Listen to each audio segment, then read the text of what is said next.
Great. So good morning, everyone, and welcome. My name is Jessica Buendia. I go by Jessie, and I'm the Deputy Director of the California Strategic Growth Council. The California Strategic Growth Council is a cabinet-level state organization whose vision is a healthy, thriving, and resilient California for all. SGC is one of the many state government entities that administers the California Climate Investment Programs, which fund climate-related projects in primarily disadvantaged and low-income communities. While these programs are intended to support California's historically marginalized communities, we know that often the intensive grant requirements and applications for these programs can be a barrier for communities that don't have the capacity to apply for and implement them. For that reason, since 2016, SGC has administered the California Climate Investments Technical Assistance Program, which aims to support capacity building in disadvantaged and low-income communities to identify potential projects, create cross-sector partnerships, and leverage appropriate CCI programs to meet community needs. This is why we're very excited to be here today to talk to you about the Partners Advancing Climate Equity, or PACE program. PACE is a pilot program that builds on other efforts by the state to build the capacity of under-resourced communities to determine their own priorities and goals to address climate change in their communities. The program is unique in that it focuses on building the capacity of frontline community leaders by providing them with the training and technical assistance needed to move forward climate action and resilience in their own communities, including how to successfully apply to and implement grant funding. PACE participants will also get the chance to connect with and learn from other community leaders from across California and learn how to train others in their local networks.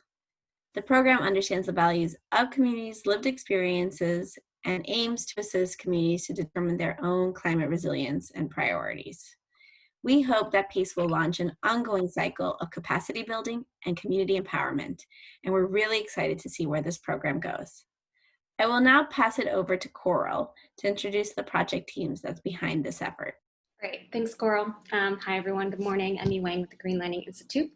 And I just want to take a moment to ground us in why we're here and why we've come together around the PACE program. 2020 has been an extraordinarily challenging and apocalyptic year. A pandemic, economic recession, and brazen white supremacy. And of course, this isn't new, and this isn't just 2020. Our communities have been entirely shaped by historical and present-day oppression, racism, and exclusion. At the same time, this year we've also seen and been witness to the incredible organizing and movements that have come together around mutual aid, Black Lives Matter, climate justice, electoral organizing, and more. So that's why we're here, holding both the structural disinvestment of our neighborhoods on the one hand, and the incredible power and leadership of Black, Indigenous, and POC communities on the other. We need, and the state needs, to invest in the capacity of those who have been most marginalized. So this is why we're so excited about the PACE program at this moment. The vision of PACE is to advance equitable climate resilience by nurturing the collective power of frontline communities. PACE's foundation comes from the SB 1072 legislation, which Greenlining and the Trust for Public Land co-sponsored in 2018, which aimed to build the capacity of our most under-resourced communities in order to make the investments to transition all of California to a climate resilient future. Through PACE, we envision a connected and mutually supported network of emboldened. Great, next slide, please, great. PACE's model, we operate as a leadership building program for frontline community leaders to connect with peers from across the state, receive targeted training and technical assistance, and bring in the partnerships and funding needed to catalyze community-driven climate mitigation, adaptation, and resilience efforts. We are looking and seeking for creative frontline community leaders from across California who want to advance their community's vision for climate resilience and social equity. By community leader, we mean folks who have a deep commitment to the community they serve and want to build skills and access more resources and funding for their neighborhoods. As just some examples, that might be like folks who organized food relief when COVID hit, or folks who organized cultural events or tree plantings, or who are organizing around local climate resilience efforts. Through PACE, we want to support you in building your capacity and connecting you to other local leaders to develop community-driven plans, successfully compete for funding, and advance equitable, climate resilient community visions. We believe that together we can achieve collective liberation by enabling frontline communities to determine their own paths to climate resilience. So with that, I'll turn it back to Coral, who'll get more into the details of how PACE works and who is eligible to apply. Thank you, Emmy, for grounding us in this moment and really demonstrating what we are hoping this program can be at its best. And just so everyone knows, I am reading off a script and trying to speak slowly to make things easier for translation, so I apologize if I sound a little robotic at any point. Okay, so I will now explain how the program will work. The graphic on this slide shows the full cycle of the PACE program. Starting with step 1 in the model shown here, cultivate, we will bring together frontline community leaders from across the state for a series of workshops and other activities that focus on preparing cohort participants to move forward climate action in their own communities. In step 2, participants will create community needs assessments that focus on their community's assets, priorities, and needs related to climate change. In steps 3 and 4, our project team will help participants to act on the community goals identified in phase 1 with additional technical assistance. The technical assistance that is provided to participants will vary by each participant's needs and capacity in that time. The PACE program is using a train the facilitator method, meaning that participants will be able to bring the resources from PACE into their own communities by training the partners that they work with on the ground. This helps to ensure that skill building can continue outside of the PACE workshops and will hopefully have a ripple effect on cohort participants' communities in a way that allows for community self-determination. So now let's dig a bit deeper into those 4 components in the model from the last slide. PACE will be offered in 2 phases, each of which will be approximately 6 months long. Phase 1 will be the first 2 steps of the model, cultivate and co-create, and phase 2 will be the 3rd and 4th steps of the model, propagate and activate. The first phase, which will start in February, will bring together 20 community leaders from across the state for workshops and other activities aimed at helping cohort participants to build their skills. For example, guidance on virtual meeting facilitation or how to access data that can help you make a compelling case for investment in your community.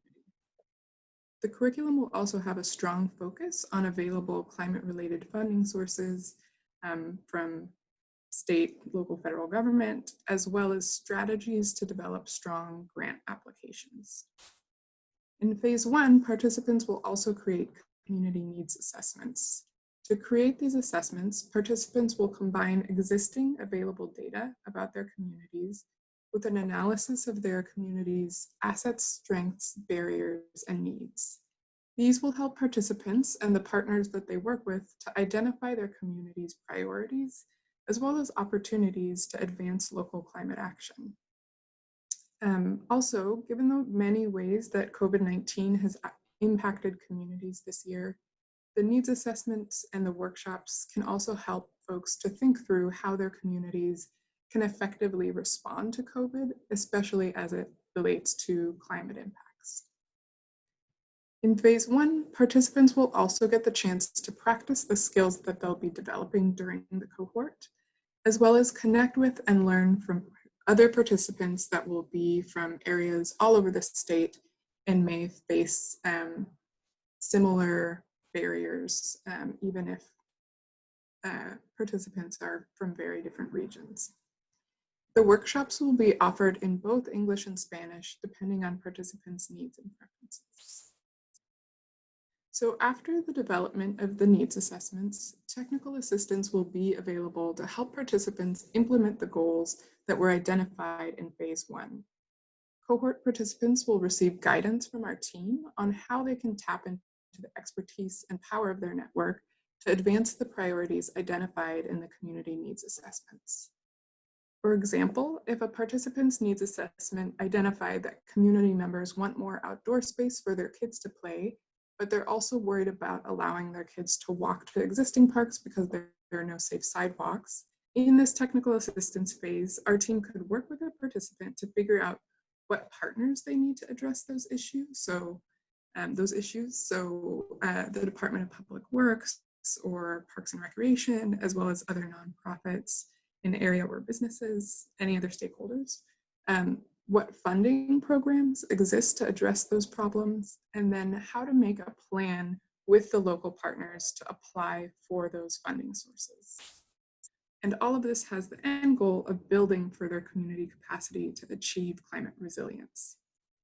So as I stated earlier, this program will run for approximately 12 months, split into 2 phases. We expect participants to spend roughly 10 to 15 hours a month during the cohort workshops and sessions, and likely a similar amount of time in phase 2, although the time commitment in phase 2 will vary by participants' capacity and needs. Sessions will take place weekly from February through July of next year and will be 1.5 to 3 hours a week on average. We also anticipate additional time may need to be spent outside of the workshops and sessions, completing workbook exercises or related activities. All participation in the program will be virtual until further notice.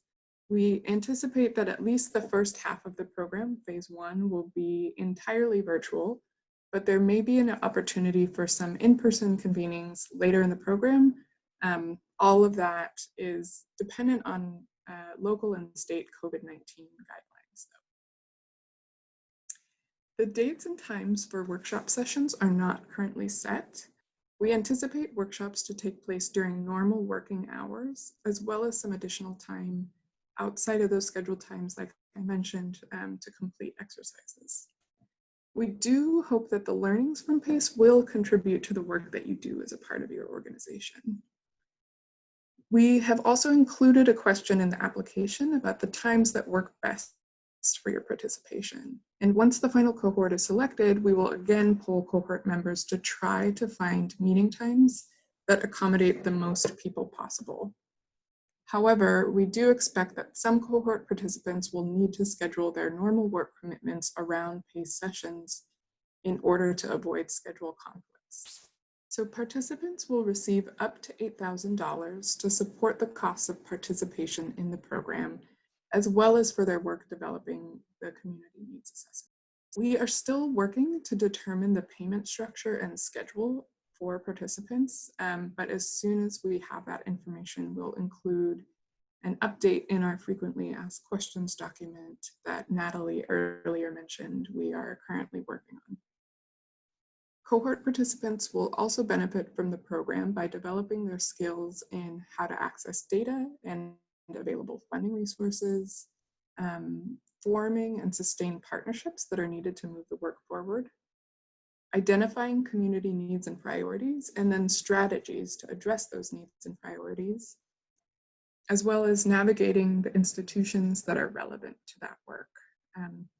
On the slide, it shows state funding programs, policies, resources, decision-making processes, all these various layers that can be difficult to navigate. So in the next few slides, I will go over the requirements to be eligible for the program. To start, applicants must be recognized as a community leader or serving in a community organizing position. We consider community leaders to be community members who have led projects, events, groups, and organizations in their community. Community leadership and organizing activities might include coordinating residents to get involved in decision-making processes, bringing together different segments of the community around a common goal, mobilizing community members to address shared issues facing their neighborhood, or advocating for and facilitating community-driven solutions. To bring back up one of the examples Emmy gave earlier, that might be someone who has organized food relief when COVID hit, or someone who is organizing around local climate resilience efforts. I do want to note that your work doesn't need to be explicitly focused on climate to apply to the program, but we do want to see your interest in climate issues in your community and how that relates to the work that you do. We are really looking for leaders that have a deep commitment to the community they serve, want to build skills and access more resources for their communities, and who are willing and able to act as a bridge between communities and other groups or stakeholders, such as local government, businesses, developers, etc. So we are looking for applicants that are an official part of an organization so that they have a clear avenue to work with local government and other partners to advance the action plans created in phase 1. So the following organizations on the slide are eligible for PACE: community-based organizations, Native-led organizations, which includes nonprofits, tribal governments, and tribal colleges, local and regional nonprofit organizations, local governments, regional agencies, and special districts. I do want to note for this category, we're limiting local government eligibility to areas without strong networks of CBOs. We've heard from many rural communities, for example, that this can be a barrier, an issue. So we are also looking for applicants that are engaged in one or more frontline community. I will give our definition for frontline communities in just a moment, but we are also looking for applicants that are really able to meet the time commitment and fully engage, particularly in phase 1. So our definition for frontline communities combines definitions from state law and regulation, including the terms under-resourced, disadvantaged, low income, and vulnerable communities. These terms are all trying to capture the communities in the state that are either currently experiencing high levels of environmental pollution, those that have less financial resources to respond to and prepare for the impacts of climate change, or those that are currently or expected to be on the front lines of experiencing climate impacts, such as extreme heat, sea level rise, and wildfire, to name a few. The map on this page shows many of these areas in the state. It shows disadvantaged and low-income communities specifically, which are shaded in red and blue respectively. In the application, you will be asked to reference this map and identify the communities that you work in. So in addition to the eligibility criteria, we are looking for applicants that bring in frontline communities to the table and that have experience working across sectors or issue areas. We're also looking for applicants with established local networks and applicants that are multilingual and that work with non-English speaking communities. Again, this isn't the eligibility criteria, just factors we are considering as for prioritizing. And I also want to note here that there are no minimum years of experience that are required to apply to the program. We want to bring together a cohort that reflects California, and for that reason, we're aiming to select a cohort that is diverse in the categories shown on this slide as much as possible.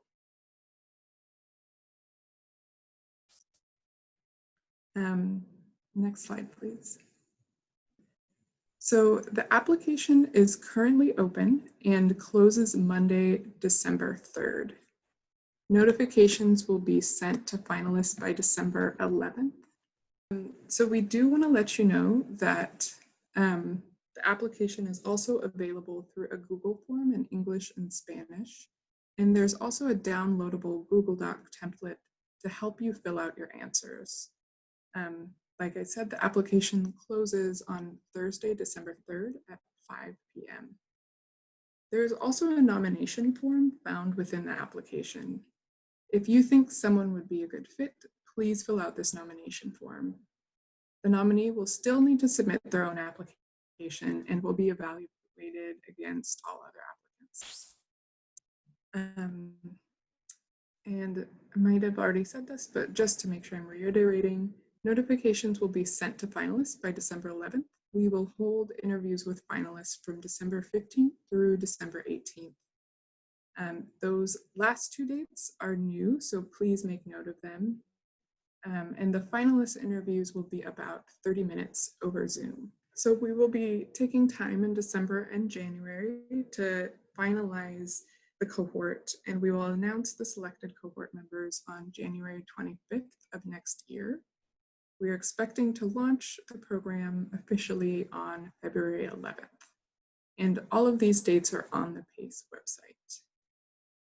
So before I hand it off to Natalie for our Q&A, I just want to say that we are so happy to see so much interest in the program. As I mentioned earlier, we unfortunately only have the capacity this time around to select 20 participants.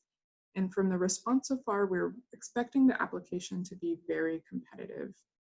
However, we are hoping to make available all the resources that are going to come out of the program, including the curriculum, workbook, a resource library, and other resources that we either create or collect to anybody who wants to access it.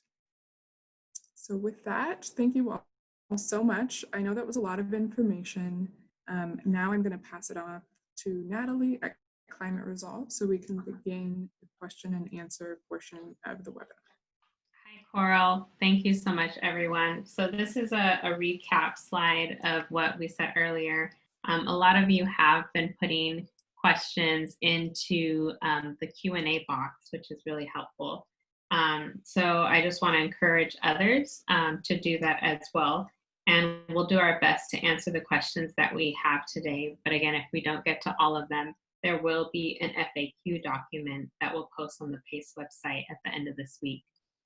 There is the opportunity to upvote or click a thumbs up button if you are able, in order to show that you also want similar questions answered. So with that, I will be, I guess, reading a couple of the ones on here that we said we would answer live. So I think the first question, is there a possibility to move away from deficit-based language, or is this part of the state regulations for this program? Does anyone from SGC want to answer this question? Yeah, I can get this, Natalie. So I think you guessed it there. We are, so the funding source for the PACE program uses the terms from statute, disadvantaged and low-income communities, which we know is that deficit-based language. We are trying to capture the many ways that the state thinks about frontline communities, and that's why we're trying to use frontline communities as this all-encompassing term. But because of our funding sources and our mapping tools that we have available to help select or identify some of these communities, we are still having to use some of those statutory terms, unfortunately. Okay, the next question that I have on here is from Claire Margison. So she says, I work for a network of nonprofits in California that focus on health, education, and financial stability. One challenge is that we haven't tied our work as much as we should to climate change and resilience. Would this program be helpful for someone like me who is trying to influence organizational change and the way we do our work so that climate justice is an integral part? Or is it better suited for organizations that are already very active in climate equity work? Coral, did you want to answer that one as well, or does someone else on the team want to answer? Hi, everybody. This is Kiran Kumar, also with the Strategic Growth Council. Just wanted to jump in, and I think Coral addressed this in the presentation before it had come up. But the short answer is yes. This program is looking to work with folks who are both highly involved in addressing climate change and climate equity related activities in their community, as well as folks who recognize the value of advancing climate and climate equity solutions, but whose organizations or mission are not directly tied to climate, recognizing that in order for us to address climate sustainably and holistically, we need to be building a big tent. So again, Claire, to answer your question, I think the work that you do or the folks that you work with would be certainly eligible for this program.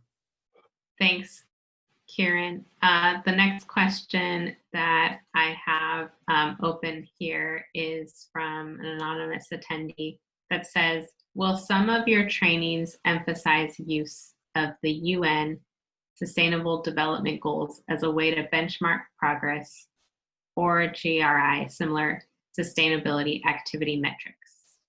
I can try to tackle that, but I would love to have folks add on.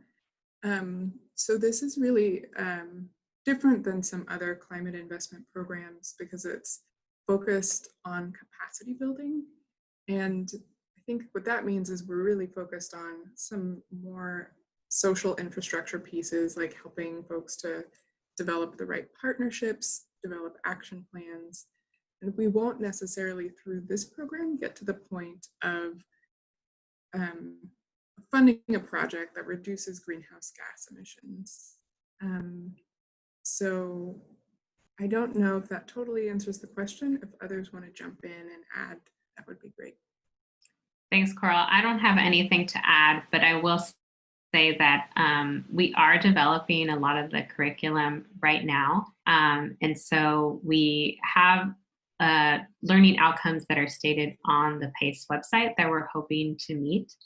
But part of this process or cohort selection is we want to see also what people are interested in and kind of tailor some of the curriculum, at least to the expertise of the cohort members themselves.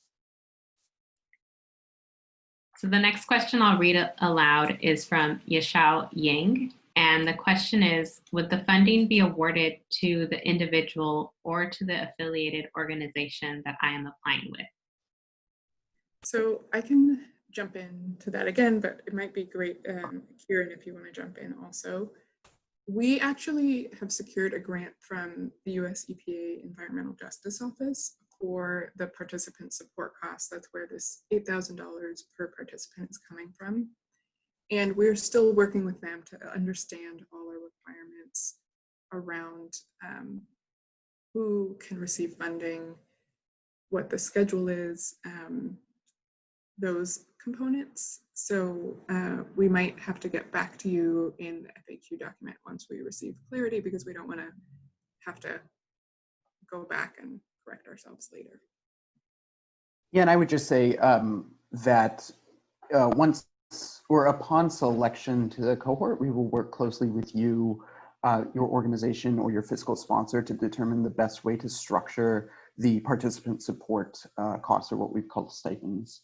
And then I just wanted to answer another question I've seen come up several times about, again, eligibility. Folks do not need to be involved directly with an air quality focused organization or be involved with a specifically climate focused organization to apply. Thank you, Kieran and Coral.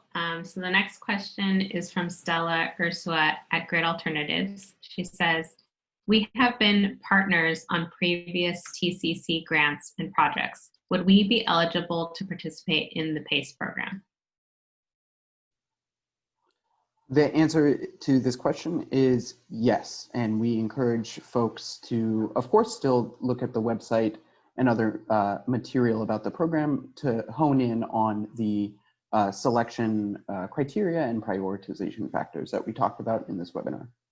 Thank you. The next question is from Loni Mason. And just so the rest of the PACE team knows, I'm going based on which questions are being most upvoted in this queue. So the question from Loni is, hi, I didn't hear anything about how you will distribute the stipend. Can you please explain why it says up to $8,000? Yes, so the up to $8,000 is, I think this is complicated for us because we still don't have all the details on how we can distribute the funds. So part of it is just caution on our part, but also we want to make sure that the full 8,000 is for completion of the cohort and completion of the community needs assessments. So participants that are unable to complete the cohort experience and develop their community needs assessment would receive, we anticipate, partial payment. Thank you, Coral. Loni, please let us know if that answered your question, and we will try our best to also make sure that's in the FAQ document, because I know some folks have that similar question. Okay, the next question is from Angela Reed Clavijo. Thank you very much for this orientation. Do you have a sense of how many people per organization might be chosen? I mainly ask because we work with a community membership base of 280 women from farm working communities, and I anticipate there being a lot of interest. So Angela, I think I'm understanding your question is like you might have several women from your organization applying, and you want to know how many folks per organization might be chosen. Coral or Kieran, do you want to answer that? Yeah, I'm happy to jump in, and maybe I can wrap up a couple of other questions about the size of the cohort. Again, we're expecting really to only be able to select about 20 folks into the full cohort.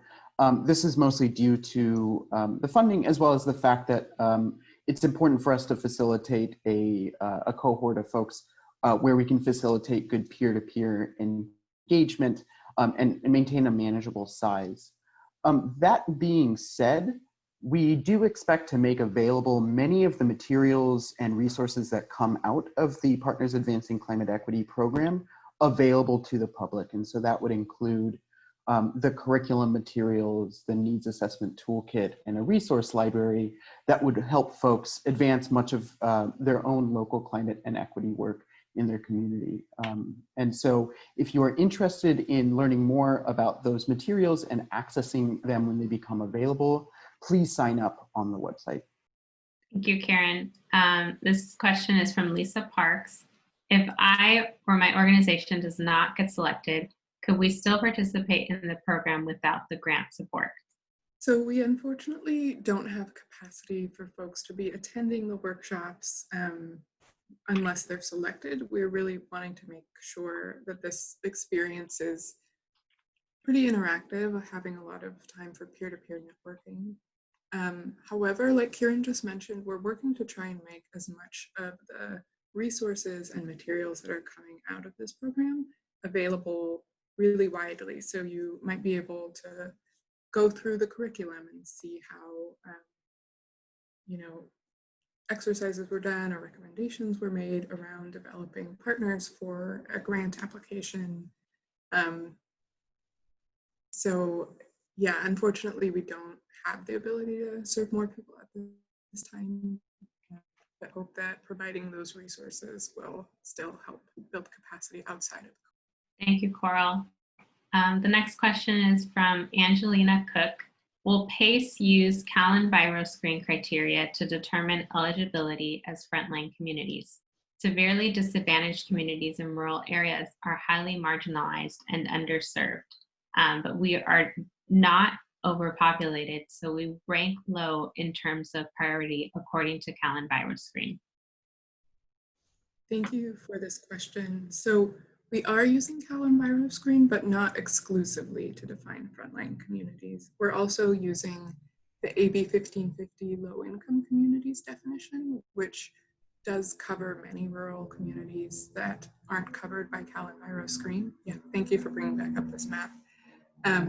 So the map that Natalie just pulled up shows statutorily defined disadvantaged and low-income communities, and you can see the low-income communities in blue, the disadvantaged communities in red. It's a significant amount of the state. We're also going to be using the definitions for under-resourced and vulnerable communities, which are really looking at both climate impacts anticipated and current, and under-resourced looks at many of the same income and pollution burden issues that are covered by the disadvantaged and low-income community definitions. But there are no mapping tools to kind of really clearly do that. So we'll be evaluating some of that on the back end. But we are trying to make the program accessible to as many communities that really need it as possible by using this broader tent of definitions. And Coral, following up on that question, someone asked about explaining more about the map and locations. Can someone represent more than one community and region? So yeah, the application, in addition to the map, which we'd still like you to fill out, there's a space in the application to explain to us what your community or the communities that you work in look like, what geographies they represent. So we are not going to evaluate the communities that you work in solely based on your CalEnviro screen and low income data. We're trying to kind of get enough information to give us a broader picture. Thank you. And I'm seeing that this also relates to another question someone had about designation, but it looks like that question was being typed out. Okay, I'll move on to this other one from Jesus Vasquez. Would this project goal be competitive for your grant? Actually, I will leave that to be maybe typed out. Let's see. Yes, Jesus, we will type an answer out for your particular question. I'm going to read this other one that says, does the community need to be geographically based, limited to a specific area of those identified in the colored low income or disadvantaged communities map shown? Or, for example, can the community be, we lead, be a community of people or institutions that exist statewide in every community, including, especially in those mapped out in low income and disadvantaged communities? And if so, how would they define that in the application? Can they state all? So I'm trying to simplify this question. I think people really want some clarification on how a community needs to be identified in the application. And I'll just say there are parts of the application where you can click multiple checkboxes to show what your community is. And there's also space in the application where you can type in an answer to really demonstrate to the reviewers who you work with. There's also an opportunity to put the website link for us to click on to see more about the organization. And I'll just see if Coral or Kieran, do you have anything else to answer? It just seems like folks really want to clarify like how we're defining community. Yeah, so this is a little tricky. I think it makes sense if folks work in a few communities in a region or even in a couple different regions, but we do want, because of the way the program is structured, for folks to have a really clear community geographically that they work in, because of the work that's going to be done to create community needs assessments, and then take that forward to identify priority actions for that community to work with local partners. I think it's necessarily kind of a geographically based program. If I'm not understanding the question right, please feel free to write in and explain further, but we are looking for some amount of geographically based community, even if it's not like a 5 square mile radius. Thank you, Coral. I'm just scrolling through the many questions that are coming in. This is really great. And I think I saw one that Kieran wants to clarify. And it's from Luli Oliva that says Lulu has plenty of sad and bad stories from PACE participants that have lost so much not knowing to how this loan assessment was put on their home. So Kieran, it sounds like you want to clarify that this is not the PACE energy program. This is a completely different new pilot program from the state, right? Yeah, that's right, Natalie. Unfortunately, there aren't a ton of great acronyms that we have access to with C's and E's and A's. The Partners Advancing Climate Equity, or PACE program that we're talking about today, is not affiliated in any way with the Property Assessed Clean Energy Program loans that folks might be familiar with. And so if there's additional questions about the naming convention or the the connection to that program, please let us know. But just again, this program, Partners Advancing Climate Equity, is not in any way affiliated with the Property Assessed Clean Energy or PACE loan program. Thank you. Thanks, Karen. The next question is from an anonymous attendee. Is this opportunity available for undocumented folks? So as Coral had stated earlier, we are still finalizing the details on the payment structure for the participant support costs with the US EPA. If there are specific questions about either your status related to this program, please reach out to us directly. And I know that this question had come in and we plan to be answering it in the question and answer document. I will say we are looking into the opportunity to support folks through a fiscal sponsor or paying the stipends to their organization. But like I had said, again, upon selection into the cohort, we will work closely with you to figure out the best way to structure the payments of the support costs based on your individual needs. Great. The next question is, due to the high interest, is there a possibility that there will be another cycle for PACE? So we don't currently have any funding identified for PACE, so we don't want to make that promise. It is a pilot program, so I think we're going to learn a lot from it, and especially if it goes well, which we really hope it does, we might then at that point be able to try to seek funding, but there is no guarantee at this time. Thank you. This is from Manuel Leon. How strict are you on the requirements? For example, I work with a nonprofit that hosts a leadership development series for rural community water managers and leaders.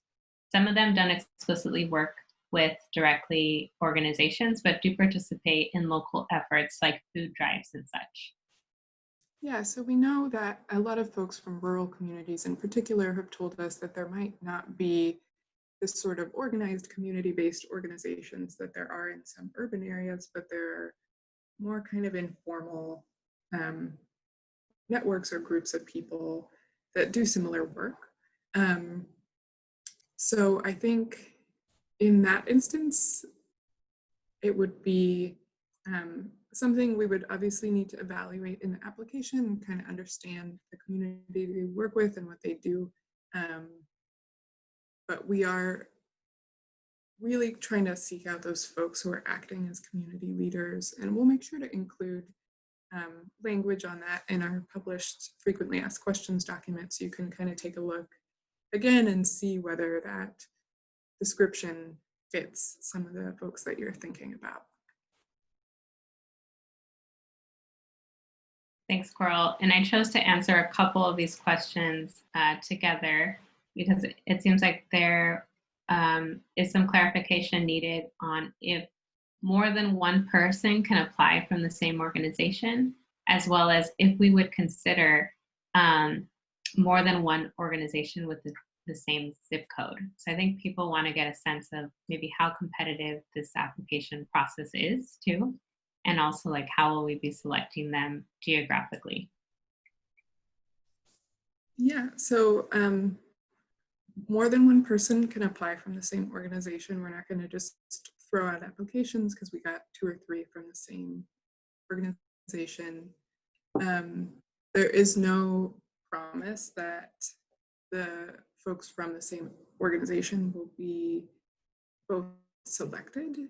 And then to get at that second question, one of the things that we're really trying to do with this program is bring together a cohort that reflects the different areas of the state. So we obviously kind of defining regions in California can get really tricky because it depends on a lot of, factors or what industry you're talking about. But I think that because this is the first time we've done this, we're really going to be looking to see what applications come in, which are the strongest, and which help us get to a really balanced cohort that reflect California. So I know I didn't directly answer the question there. I think what I would say is we had 2 stellar applications come in from the same zip code, we wouldn't throw those out just because they're from the same area, as long as we had the ability to round out the entire cohort with representation across the state.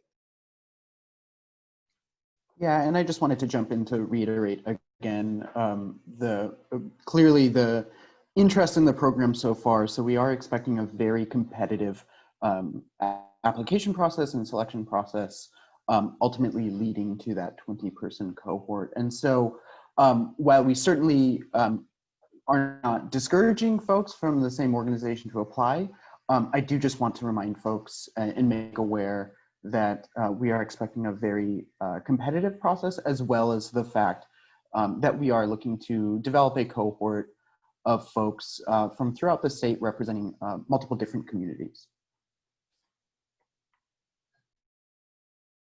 Thank you. And then I guess there was more clarification needed about community defined. Can a community be defined as a community of people or institutions that exist statewide? An example is, say our community is all preschools and daycares, those existing all over the state and need to be spoken up for regarding climate impacts. Please clarify that leaders of these statewide communities are eligible or not. Thank you for that clarification. So while we do recognize that it's that kind of work that you're doing is really important, I don't see a way for leaders of statewide communities in this sense to participate in PACE unless they were really grounded in a specific region. But Kieran, if you have any more to add to that, please do.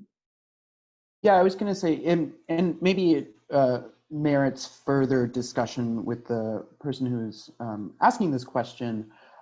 There is somewhat of a difference of representing a population of folks across the state versus being an organization with a mission to serve folks of a certain group or population who does work in certain communities. And so I think if you are, for example, a statewide or regional nonprofit representing, I think the example here is preschools and daycares, you would be eligible so long as you can point to work that is also community-based and a little bit more geographically focused in nature. Thank you. So we only have a couple more minutes for this webinar. I'm going to take some of these more broad ones and lift them up. One is the question around what about leaders that work with communities across the Southern California border in Mexico, in addition to communities in California? That's a great question.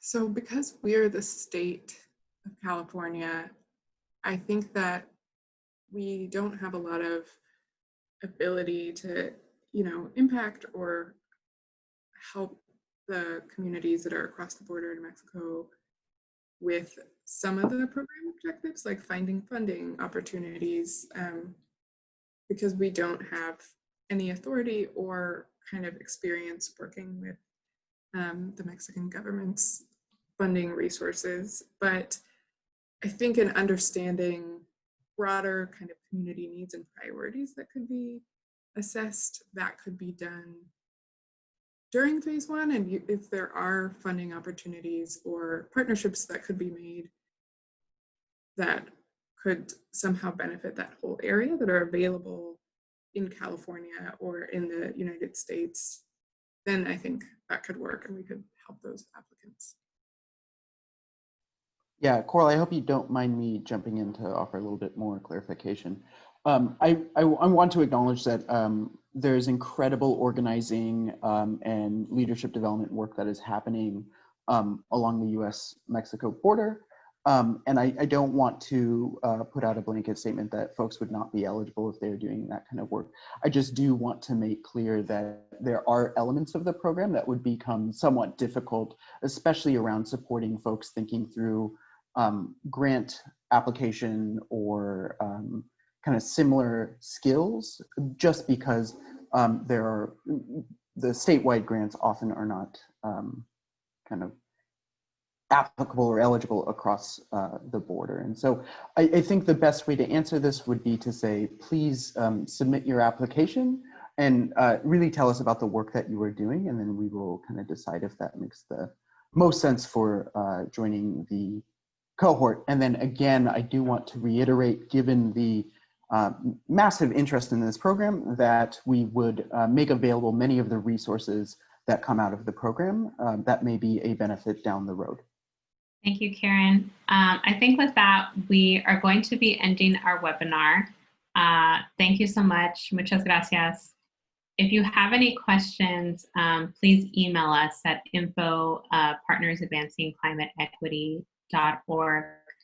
We are actively getting in a lot of questions, I think, from you all. And please be patient with us, I think, because we are getting so many questions. And then I will reiterate that on the end of this week, November 20th, we are going to be putting up an FAQ document with some of those questions that you all are asking, especially around, I think, just applicant eligibility. I really want to thank our interpreter from TransLink, Carlos. I'm really glad that he was able to join us and make sure that we're providing this information bilingually, and that's something that we're really excited to try and embark on with language access, because we know so many of you work with communities where English is not the primarily spoken language. So PACE team, is there anything else that I should be including? No, I just wanted to reiterate again, I was seeing in the chat that this recording will be available. So if you want to send it to anyone or revisit it, it will be available on the website soon. Also, thank you all so much for joining and your interest in the program. Great, thank you.